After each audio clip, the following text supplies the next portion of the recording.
no trae la Biblia, bueno, su celular, y con fe vamos a decir esto. Señor, hoy demostramos nuestra confianza en ti al obedecer tu palabra.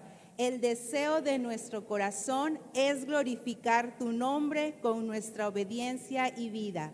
Si no lo hago así, ¿para qué creo en ti? Señor, toda gloria y honra es para ti. Todo lo que hoy nosotros hacemos, Padre, en casa de oración, es para alabarte, para que tu nombre sea glorificado, para que tú seas, Señor, el centro de nuestra vida. Y te agradecemos tanto la oportunidad de poder ser llamados tus hijos y de saber, Señor, que en momentos complicados, en nuestra familia, de forma individual, tú estás con nosotros. Espíritu Santo, tú sé la luz y tú sé la guía para este mensaje. En el poderoso nombre de Jesús.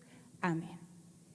Pues para mí siempre es, la verdad, que un gusto, un placer el poder estar compartiendo la palabra de Dios con ustedes en este tiempo. Me lleno de gozo, me lleno de sentimientos encontrados porque me emociona, me alegro, la palabra me hace llorar, me animo. Entonces yo espero que usted y yo podamos sentir estas emociones y dejar que el Espíritu Santo fluya en nosotros y nos muestre. Como bien les decía, estamos hablando acerca de estas familias trascendentes. Y hoy vamos a ver que en estas familias hay o debemos encontrar o ser un soporte en las crisis. Miren, muchas pruebas vienen a las familias, sin duda, ¿no? Momentos complicados en los que la realidad es que no vemos ni una solución. Queremos encontrar la salida a dichos problemas y muchas veces necesitamos un soporte en medio de la crisis. Y las familias trascendentes, es decir, trascendente es aquellas que saltan barreras, que van mucho más allá de los límites, son las que comprenden que tienen un origen divino, que esto fue lo que el pastor nos habló la semana pasada, que las familias trascendentes son las que tienen un origen divino. También una familia trascendente es aquella que reconoce que pasará por momentos complicados, con momentos de dolor, momentos de enfermedad, de muerte, y le podemos agregar muchas cosas más a la lista. Y una familia trascendente reconoce que para estas circunstancias va a necesitar un soporte. Es decir, necesitará encontrar recursos para mantenerse firme en medio de la crisis. Y hoy vamos a ver, a través de la palabra de Dios, en el libro de Ruth, a una mujer que junto a su familia enfrentó diferentes crisis que al final cambiaron su vida, cambiaron totalmente el entorno en los que ellos estaban viviendo. Y probablemente tú y yo estemos pasando por alguna crisis. Y lo interesante de las crisis es que pueden venir en diferentes tamaños, pueden venir de diferentes formas. En ocasiones tú generaste la crisis, en otras ocasiones alguien te metió en la crisis, pero al final vivimos una crisis, sea como sea. Y saben, una mujer llamada Noemí fue ejemplo de esto. Pero hoy vamos a ir desarrollando cuál fue esta actitud que ella tomó en medio de la crisis, cómo y en dónde soportó las crisis que ella vivió, porque primeramente ella soportó una crisis económica. ¿Y cómo enfrentó esta crisis? Pues apoyando a su pareja. La Biblia nos dice en Ruth, capítulo número 1, en donde vamos a estar basando todo este mensaje, que Noemí tenía una familia tradicional. ¿Cuál es la familia tradicional? Pues mamá, papá e hijos. Así estaba su familia. Todo parecía funcionar muy bien. Pero las cosas cambiaron a través de los años en la ciudad en donde ellos vivían, que era Belén. Miren, la Biblia nos dice lo siguiente en Ruth 1:1. Aconteció en los días que gobernaban los jueces que hubo hambre en la tierra, y un varón de Belén de Judá fue a morar a los campos de Moab, él y su mujer y sus 2 hijos suyos. Esta familia estaba viviendo una crisis económica. ¿Alguno de ustedes ha vivido una crisis económica en algún momento? Levante la mano. Dice, ahorita estoy en esa crisis, ¿no? Bueno, pues esta familia, al igual que muchos de nosotros, estaba viviendo por una crisis económica. El texto bíblico nos narra que el momento social en que Noemí y su familia estaban viviendo no era el mejor momento social ni político. En ese tiempo el territorio de Israel era gobernado por jueces, pero había un deterioro, había una decadencia moral en ellos. Y esto no me lo estoy inventando. Jueces 17:6 dice, en aquellos días no había rey en Israel. Cada uno hacía lo que bien le parecía. Miren, hermanos, estos fueron tiempos muy oscuros en los que la familia estaba viviendo y la familia se estaba enfrentando. Y tanto se deterioró esta situación política, económica en Israel, que comenzó una hambruna. Nosotros tal vez, gracias a Dios, no conocemos este concepto de lo que es una hambruna, porque en casa siempre ha habido alimento. Probablemente no comemos siempre lo que se nos antoja, ¿verdad? Como que uno dice, ay, yo tengo ganas de una carnita asada, el guacamole, pero nada más hay frijolitos y arroz, y pues hay que comer frijolitos, arroz. Pero siempre tenemos alimento. No hemos pasado como país, como sociedad, por una hambruna, pero esta familia sí estaba pasando por esta situación tan complicada. Ellos estaban enfrentando no solamente una escasez en su casa, estaban enfrentando escasez en casa, en ciudad y en todo el país. Entonces, tú y yo podemos imaginarnos la desesperación que esta familia estaba teniendo. Y miren, lo que estaba viviendo los israelitas no era un castigo divino, no era castigo de Dios. Lo que ellos estaban viviendo era una consecuencia a causa de la desobediencia, porque no se dejaban gobernar por Dios.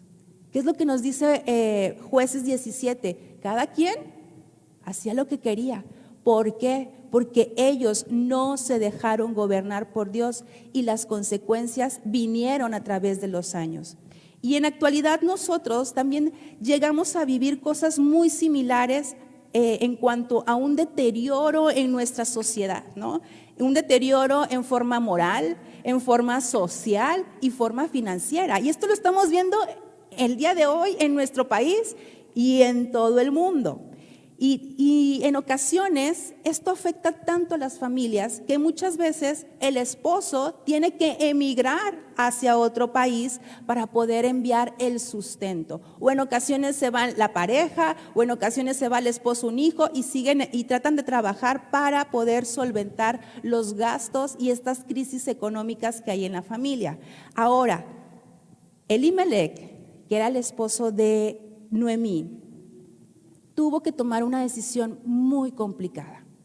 Y esta era salir de Belén, salir de su ciudad y salir de su país. ¿Puedes imaginarlos a ellos dos, a Noemí y a Elimelec, como pareja planeando qué hacer? Híjole, y ya no nos alcanza, y ya no tenemos grano, y ya no tenemos esto, y no tenemos lo otro. Empezó a haber una desesperación a dónde tenían que irse a vivir. Y al final, pues Elimelec tomó una decisión muy difícil, que era irse a Moab. Y Moab, quiero decirles que era un país que básicamente era enemigo del pueblo de Israel. Y probablemente Elimelec se iba a enfrentar a la crítica. ¿Por qué te vas a Moab? Pecador, nos estás dejando solo. Y pudo enfrentarse a muchos comentarios, pero él sabía que tenía que proveer a su familia. Y saben que Noemí, en esos tiempos complicados que yo me imagino que tuvieron como familia, fue un soporte de apoyo a su pareja, a su esposo. Fue aquella que lo acompañó y le dijo, pues sí, nos vamos a Moab. No vemos en la palabra que dice, y Noemí se quedó en Judá mientras esperaba que su esposo prosperaba en Moab.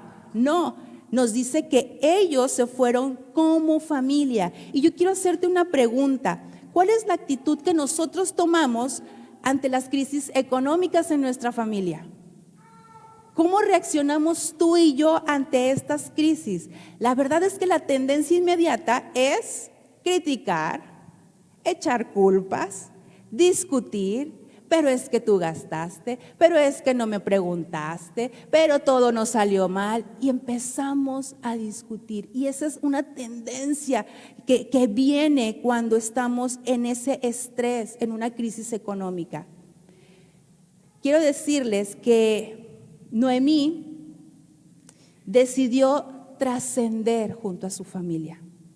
Ella pasó los límites hasta de su ciudad para buscar su bienestar. Y miren, sin duda, Dios estaba detrás de los planes de Elimelech y de Noemí. Dios ahí estaba, y encontramos en la Biblia muchos textos que sustentan esta verdad, hermanos. Jeremías 29:11 no lo sabemos, dice que los pensamientos que Dios tiene para nosotros son de prosperidad. Isaías 45:7 se refiere, o en este texto dice que todo lo que causa bienestar viene de Dios. Y luego en el Salmo 23, que todos nos sabemos, dice: ciertamente el bien y la misericordia, que sigue, me seguirán todos los días de mi vida. Entonces vemos que aunque esta familia tuvo que tomar decisiones críticas en la crisis económica, en ellos hubo un apoyo. ¿Por qué? Porque al final sabían que Dios estaba con ellos.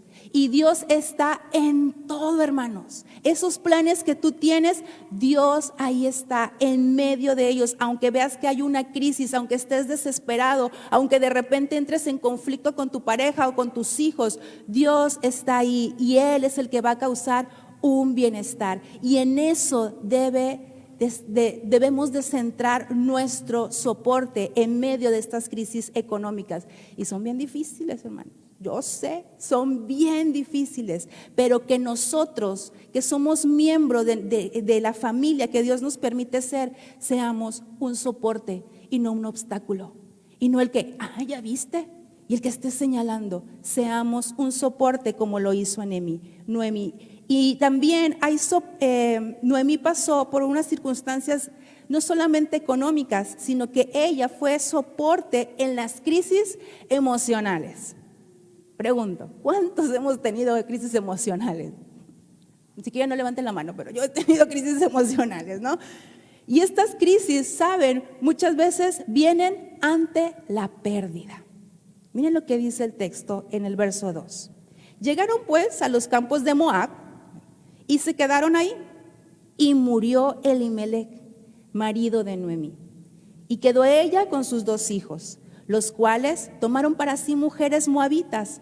El nombre de uno era Orfa y el nombre de la otra Ruth, y habitaron allí unos 10 años.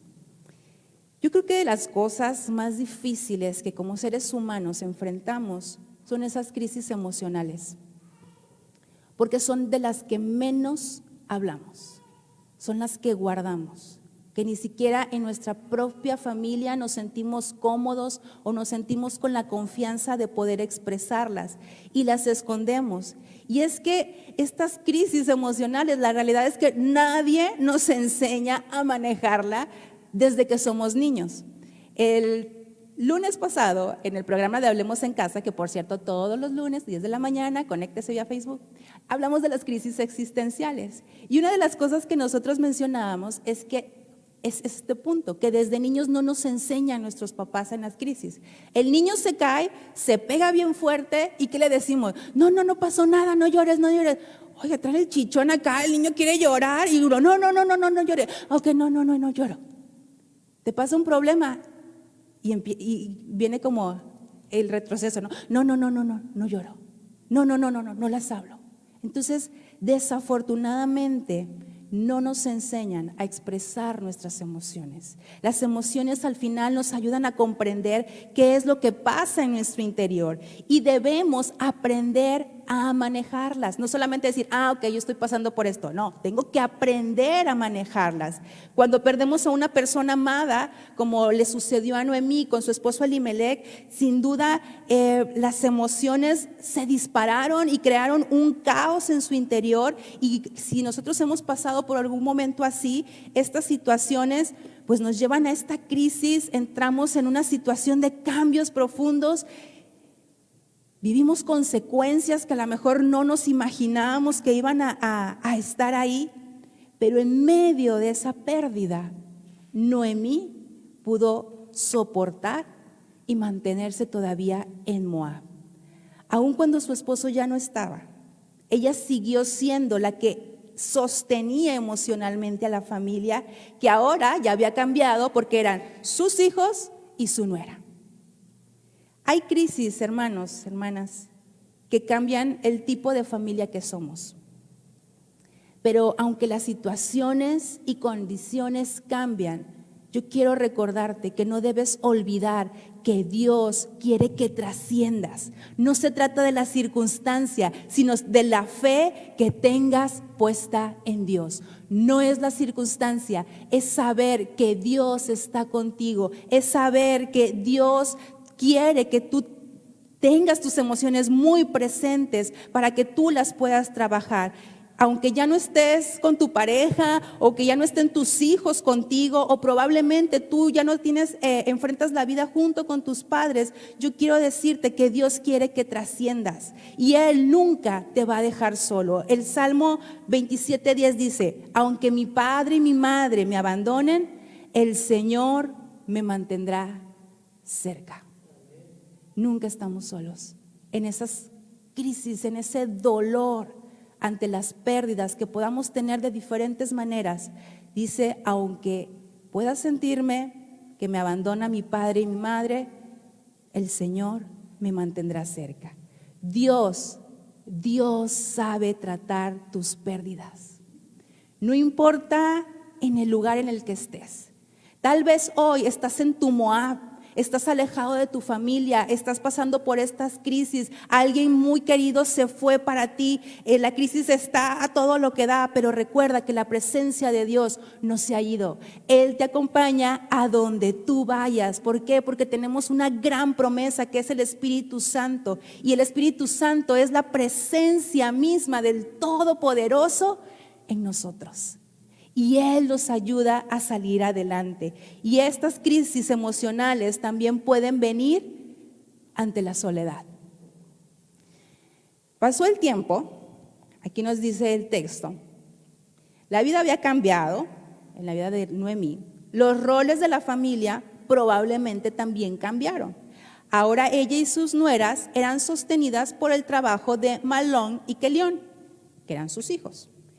Porque en este tiempo histórico que nos narra la Biblia, las mujeres no apoyaban de manera directa en la economía de casa, como ahora muchas mujeres trabajan y aportan económicamente, sino que sus maridos se encargaban de solventar todo. Qué bonita costumbre que no se debe de perder en algunos lugares. Bueno, a quien le guste, ¿verdad? A quien le guste. Pero bueno, sus maridos solventaban todo. Probablemente para este momento el duelo de Elimelec ya había pasado para Noemí. Ella seguía en Moab, tranquila, pero después de 10 años establecida ya con sus nueras, con sus hijos y sus nueras, viene una nueva tragedia. Dice el verso 5, y murieron también los dos, Mahlón y Kelión, quedando así la mujer desamparada de sus 2 hijos y de su marido.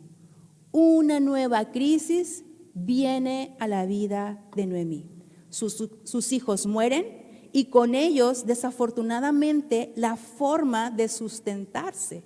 Porque en este tiempo, en el tiempo antiguo, la mujer que quedaba viuda era maltratada y a veces hasta pasada por alto, o sea que nadie le hacía caso.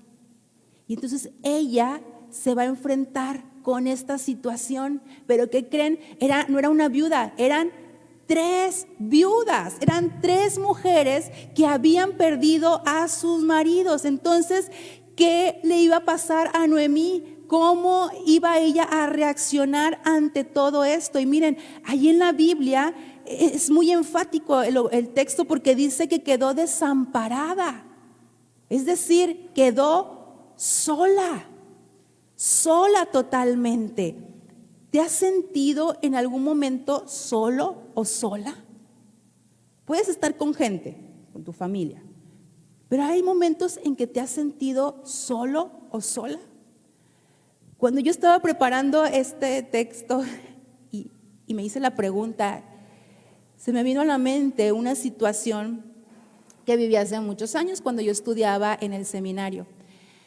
En el tiempo de verano, que eran las vacaciones de verano en el seminario, nosotros todos los estudiantes teníamos que salir porque las instalaciones se ocupaban y se rentaban. Entonces tú no podías quedarte nosotros vivíamos en el seminario, entonces no podías quedarte ahí, solamente tenías que empacar tus cosas como mudanza y guardarlas. Y tenías dos opciones: buscar dónde vivir para quedarte en Ciudad de México o regresarte a tu casa. Yo la verdad es que no podía regresarme a mi casa porque tenía que trabajar en una en una misión que estaba cerca de Toluca. Ahí yo hacía mi servicio dentro del seminario. Entonces, buscando opciones, una maestra del seminario muy linda me dijo: fíjate que hay una persona que quiere que trabaje alguien de confianza cuidando a su mamá, que ya era de la tercera edad y estaba enferma y estaba solita. Y me dijo: tienes que quedarte a dormir ahí. Y yo dije: ay, pues de aquí soy, ¿no? Resuelvo mi casa, o sea, resuelvo dónde voy a estar viviendo, voy a estar trabajando y tengo el tiempo para los fines de semana, que era cuando yo tenía que ir a esta misión, pues podía ir fácilmente, ¿no? Todo perfecto, muy bien, mi vida alineada. Y resulta que yo estando en la casa, ya cuidando a esta persona, a esta señora, me recibo una de las llamadas más tristes para mí. Y mi mamá me dice que un familiar muy amado por mí había fallecido. Entonces, mi hermana, que sí se había podido quedar ella en el seminario, había pagado su estancia ahí. Yo hablé con ella, le dije: nos tenemos que ir a Acapulco, y en ese mismo día nos fuimos a Acapulco. Cuando yo regreso de Acapulco, regreso a la casa, no, igual a cuidar a la señora. Entonces, un fin de semana me fui a trabajar, me quedé el domingo solamente a dormir con mi hermana en el seminario, para el lunes volverme a ir a mi trabajo, ¿no? Entonces, cuando estoy ahí en el seminario cambiándome y todo, una administrativa me ve y me dice: oye, ¿no puedes estar aquí?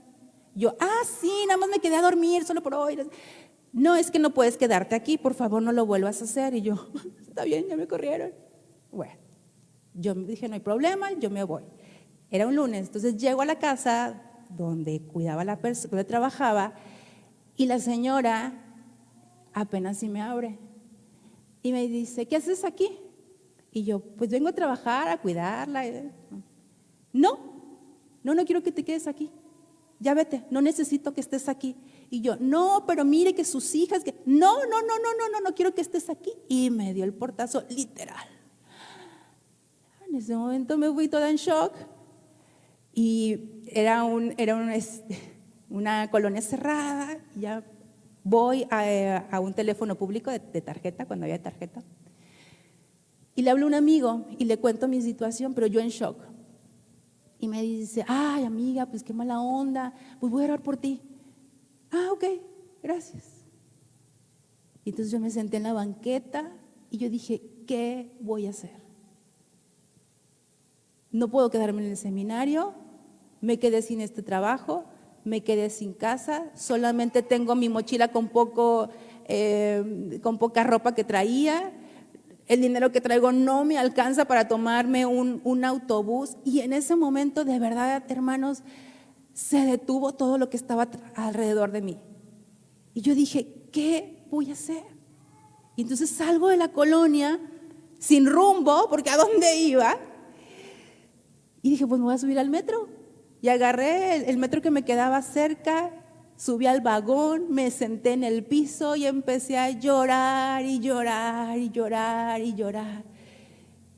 Y un señor me ve y me dice, no llores, todo va a estar bien. Y yo lo veía, yo, no va a estar bien, pues ¿a dónde voy? No tenía dónde ir.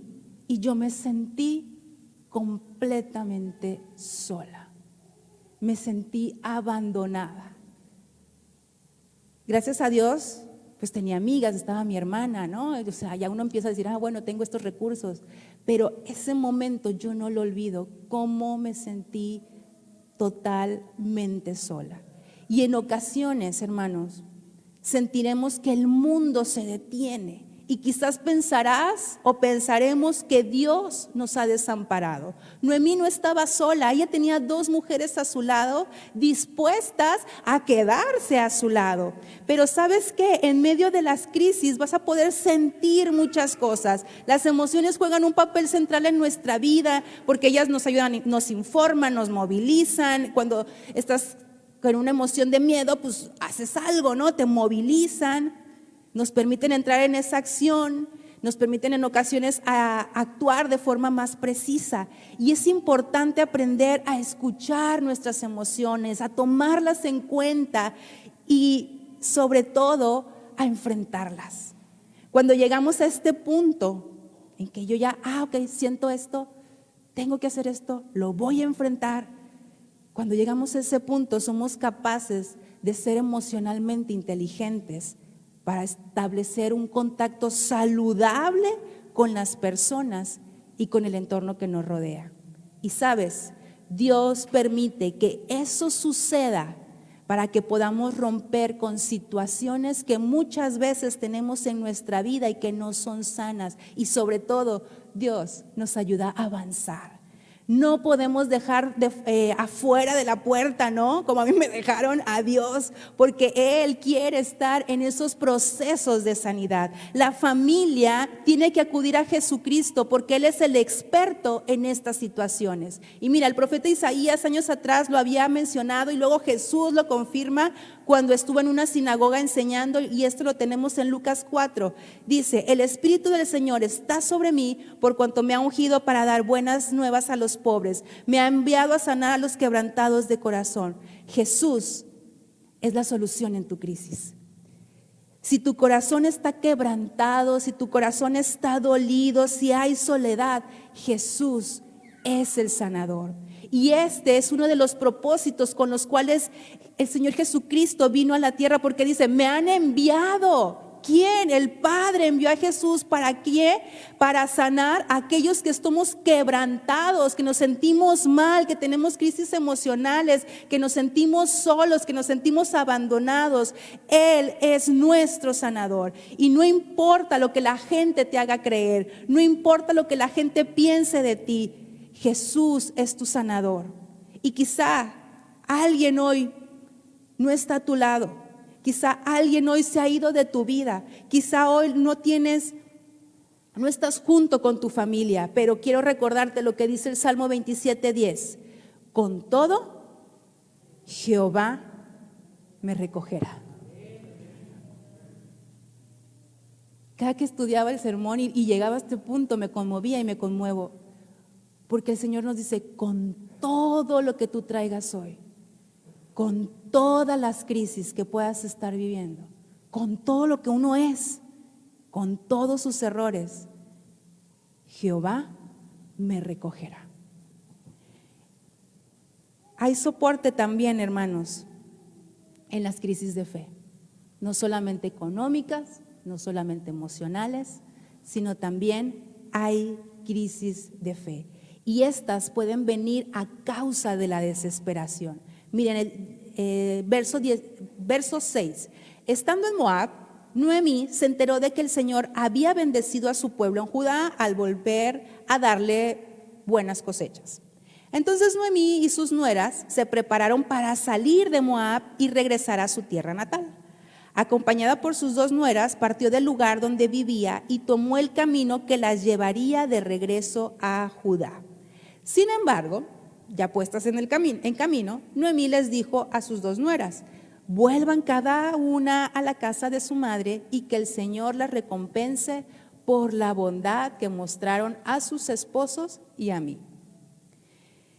Noemí, al ver su futuro tan incierto en Moab y al saber que las cosas habían cambiado en Judá, toma la decisión de salirse. Y no solamente irse ella, sino que también irse con sus nueras.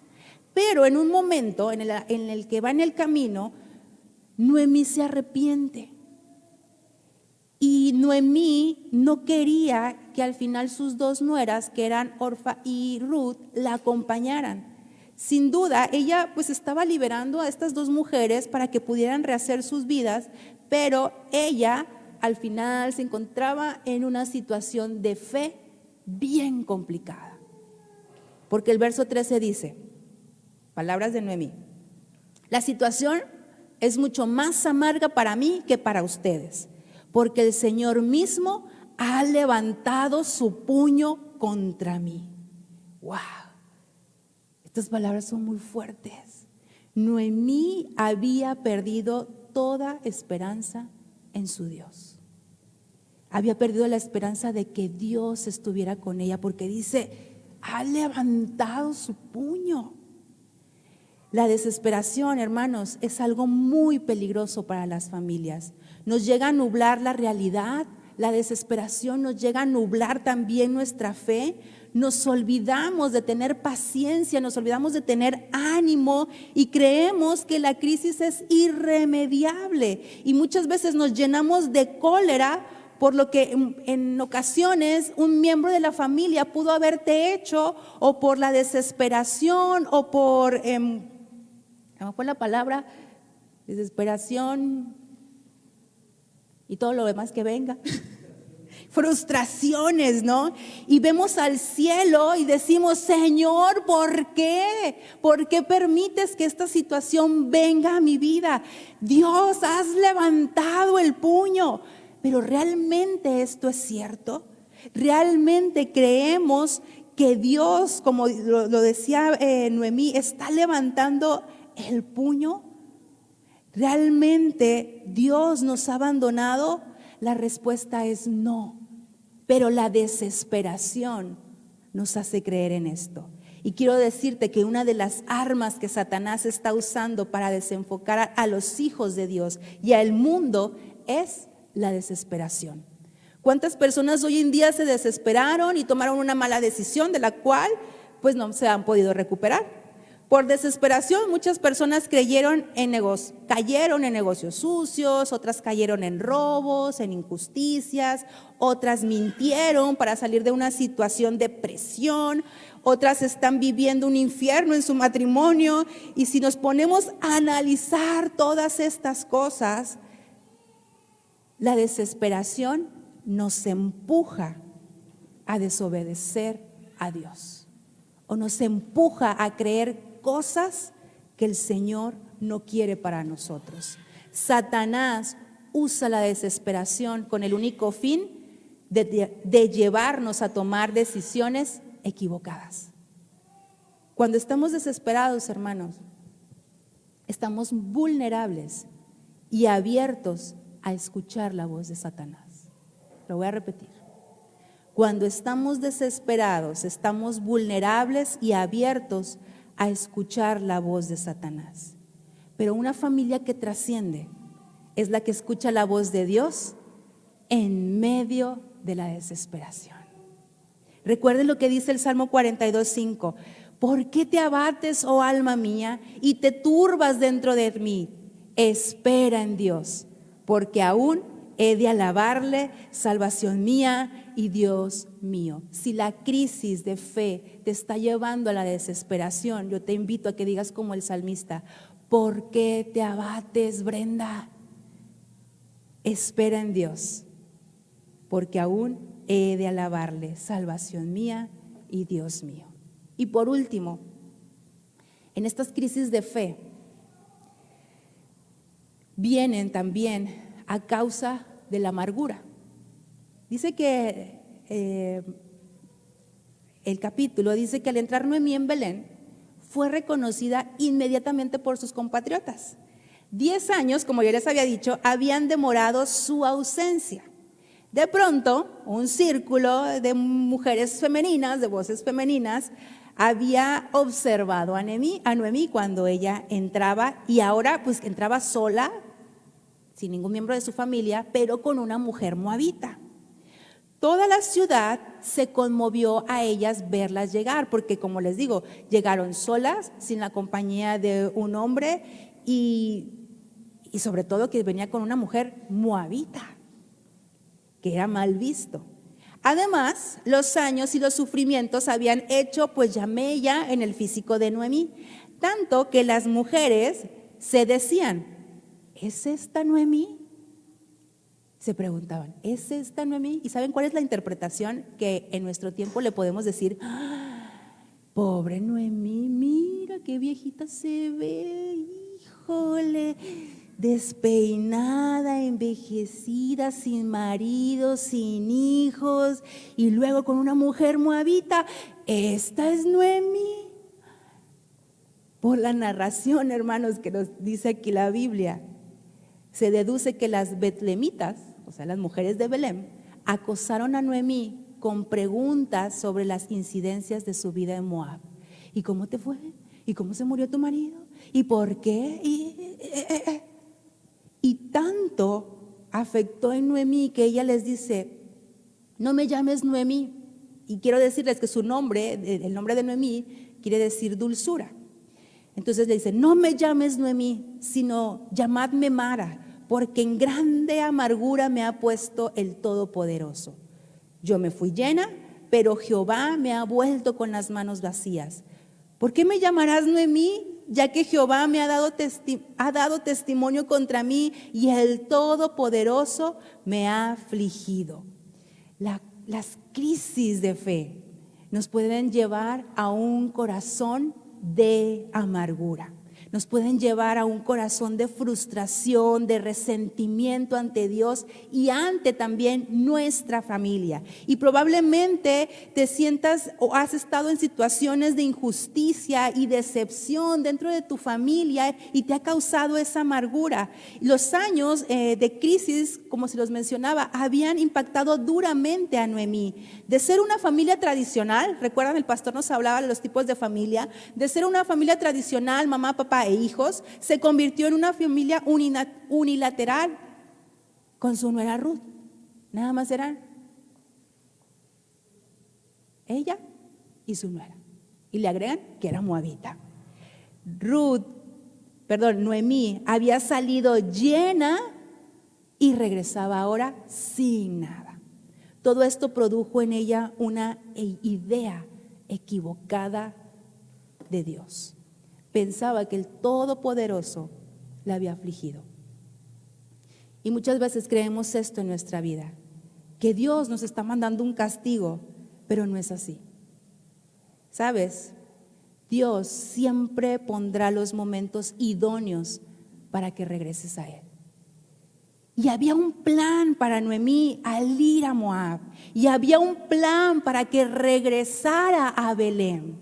Había un plan para que ella conociera a Ruth. Pero ella en ese momento no lo sabía. No sabía que esta mujer moabita tenía que conocer a Noemí. Y que esta mujer moabita llamada Ruth tenía que llegar a Belén. ¿Por qué? Porque había un plan de parte de Dios.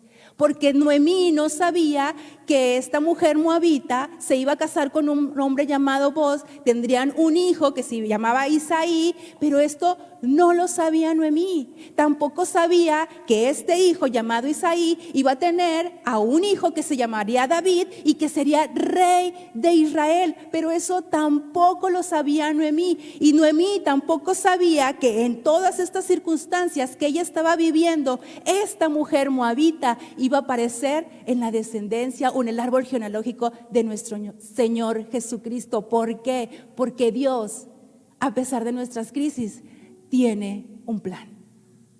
Y el plan de Dios se va a cumplir. Y en ocasiones vamos a tener que vivir estos tiempos de crisis. Y no es porque Dios dice, ándale, ahí te mando la crisis, ahí te mando la tragedia. No, Dios encausa encausa las cosas que nos estamos pasando. Esa tragedia, ese dolor, ese sentirme solo, ese ataque de los demás, el Señor viene y lo encausa, porque Él quiere que sus propósitos en tu vida y en mi vida se cumplan. Y me encantaría decirte, hermano, que no tendrás crisis y que nadie de los que estamos aquí ya nunca más vamos a pasar por crisis a lo largo de nuestra vida. Pero sabes, te estaría mintiendo. Pero lo que sí te puedo decir es que en medio de las crisis, el Señor no alza su puño sobre ti. El Señor extiende su mano y te da el soporte que tú y yo necesitamos. Sea la crisis financiera, sea la crisis emocional, sea la crisis de fe. El Señor quiere que tú y yo seamos esas familias que trasciendan, que vayamos más allá de los límites. Es que ya nosotros somos así. No. El Señor quiere transformarnos para que cumplamos sus propósitos. Y el reto de fe es bien sencillo, hermanos. Dice: hoy decido trascender con mi familia a pesar de la crisis. Me comprometo a ser apoyo a pesar del dolor, de la desesperación y la amargura. Reconozco que Dios tiene un plan para mi familia. Pero ¿sabes qué, hermano? Tenemos que decidirnos. Tenemos que dejar atrás lo que no nos ha ayudado. Y tenemos también que entender que Dios tiene un plan para nosotros y que se tiene que cumplir. ¿Para qué? Para que disfrutemos, hermanos, para que entendamos por qué estamos aquí. Hablábamos en el programa del lunes de esas crisis existenciales donde te preguntas: ¿para qué estoy aquí en la tierra? ¿Por qué estoy pasando esto? Y la respuesta es: para glorificar el nombre de Dios. Así que yo te invito a que cierres tus ojos y le entregues al Señor cualquier circunstancia que estés viviendo. Que a Él, que no le puedes mentir, tú le puedas decir: aquí está mi situación, aquí están mis preocupaciones, Señor. Aquí estoy delante de ti, Señor, reconociendo que en ocasiones me siento solo, me siento sola, y que no entiendo por qué estoy pasando por esto. Pero entiendo que tus planes siempre son de bienestar, que tú eres el que da, Señor, el bienestar. Y me pongo delante de ti porque te necesito, porque para ser el soporte en mi familia, primero necesito entender que tú eres mi soporte, que tú eres a quien yo debo acudir. Gracias, Dios, porque tú estás obrando en nuestra vida. Gracias por tu palabra. Gracias porque sé que tu Espíritu habla, Señor. Y gracias porque en ti y en tu palabra encontramos promesas que nos alientan a vivir y a trascender como familias. En el nombre poderoso de Jesús.